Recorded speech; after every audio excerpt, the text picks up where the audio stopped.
Hey guys, so just to start out with this video, I wanted to show you what I did. Basically, these are my two sketches.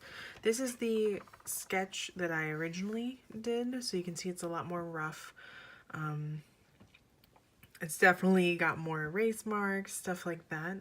And I did this on smaller paper, so what I did, usually I would just leave it and I would just ink everything on this one and clean up the lines and all that.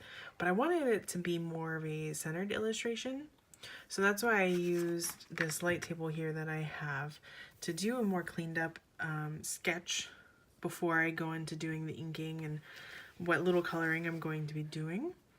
But I just wanted to kind of give you guys an idea of why this one looks so much more clean than like my usual sketches that you see on this channel. So I do this every now and then when I am not happy with the size of paper I started out with, or I really did a rough sketch and I had a lot of erase marks and I really wanted it to be more cleaned up so that the final image looked a little bit more crisp. So I just want to kind of give you guys a little bit of background information before we started. Alright, so today I decided to go with this illustration primarily because I wanted to do something a little different from my norm, especially after doing the creative brainstorming video. I kind of wanted to show you guys another one of my styles, which transfers into me doing one of my bear buddies or a bear buddy illustration. And it kind of actually worked out because as I was doing the creative brainstorming video, I came across this sketch that you saw at the beginning for the side-by-sides, the original sketch for this piece. Well, I'd actually drawn that piece about a year to maybe a year and a half ago, just before we really boxed up a lot of stuff and cleaned up the house to sell it when we were living in California before we moved out here to Florida. So I just wanted to kind of transition into doing something a little different, and finding that piece worked out just kind of perfectly. You know, I'm not saying that I'm going to do something different forever. Like I'm never doing a pinup never again.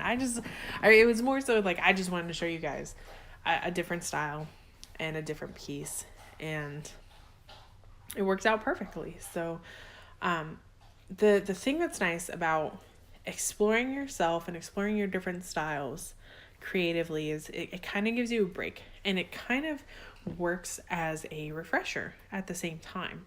So not only are you taking a break from your normal style, but because you're doing something that's different and not the norm, it kind of helps you to take a deep breath and really get that creative energy flowing again, especially when you have moments where you're running a bit dry, or you don't know what you want to do, or you're not sure because you kind of feel like you're stuck doing the same thing. Not to say that, there's anything wrong with having your one style, but it can be draining just like everything can. So taking a little break and trying something a little different is just a fun way to kind of get that refresher. And I want you guys to, if anything, maybe give you guys a little challenge to try and just draw like a little something different.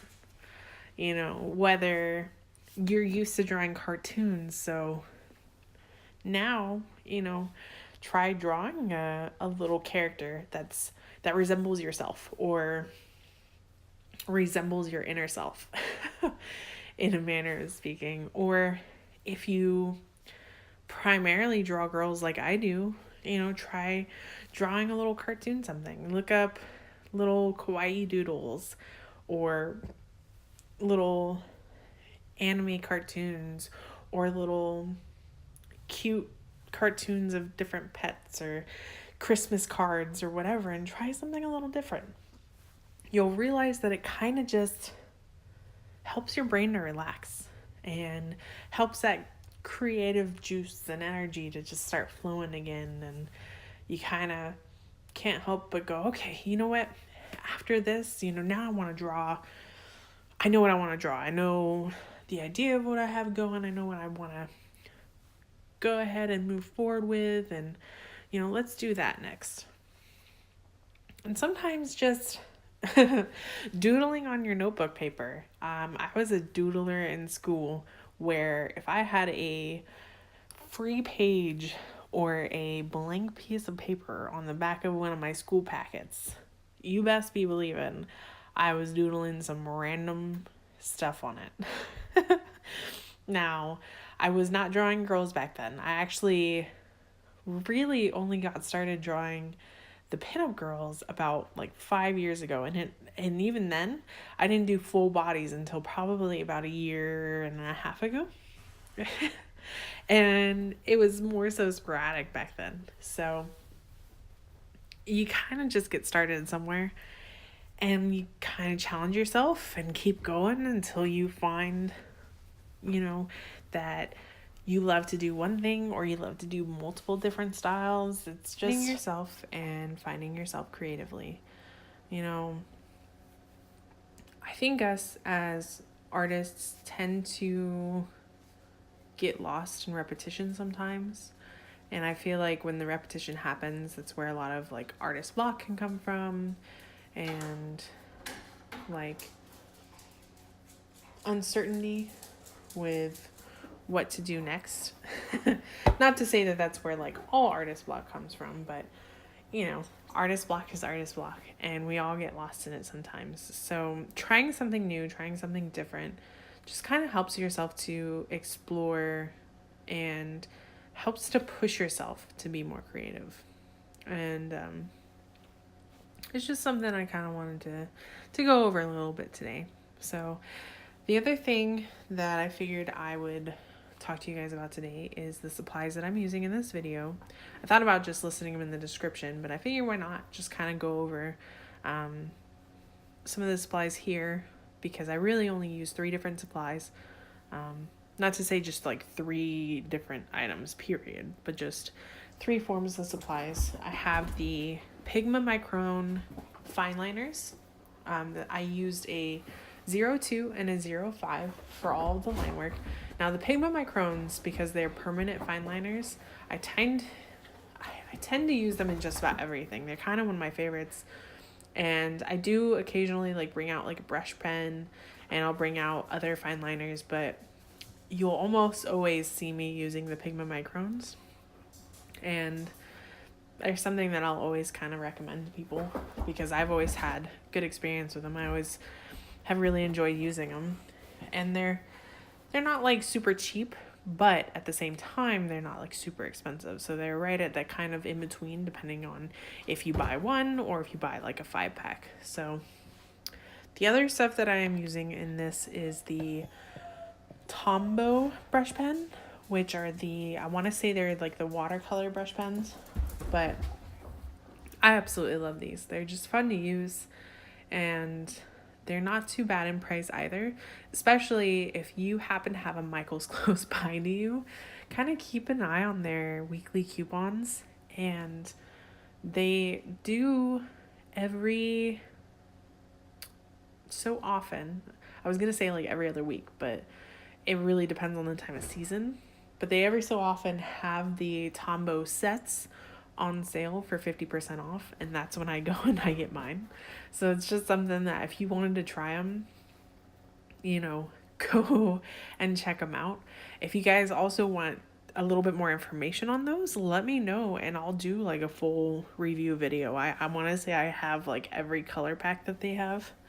So I'm more than willing to kind of go over how they work with you guys and how the pigment looks and all of that if you're curious. And then the last bit of supply that I use for this, and I'm actually using it right now in the video, is a Dr. P.H. Martin's matte black India ink.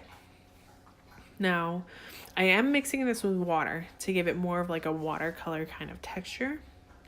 But a lot of times too, if you want to kind of get that grainy look, what I like to do is I'll set the page with water first and then drop like use my paintbrush or my watercolor brush, I should say, to drop bits of black pigment throughout it to watch it spread, as you see like when I do the moon, because it really gives it that nice like real watercolor or even just grainy, cloudy texture. And that's something that I really enjoy. And I'm a big fan of Indie inks. I actually, as silly as it sounds, I'm almost better at Indie inks than I am a watercolor. Now, what I mean by that is I've definitely had a lot more practice with Indie inks. Like even looking at in Inktober, all I primarily used outside of my multi-liners and occasionally Copics was Indie inks. Like all the Galaxy stuff was Indie inks, all that stuff. So I kind of just have a better understanding of it already. It's already in that pigmented liquid form to where I can just apply it to paper, and it's something that kind of just clicks more. Now, granted, I haven't done watercolors since like Mermaid, so I do need to go back, and I've been planning to. So videos to come, obviously. All the same, thank you guys so much for watching as usual. I hope you enjoyed this, and let me know if you guys decide to challenge yourself and try something different. You have a great day.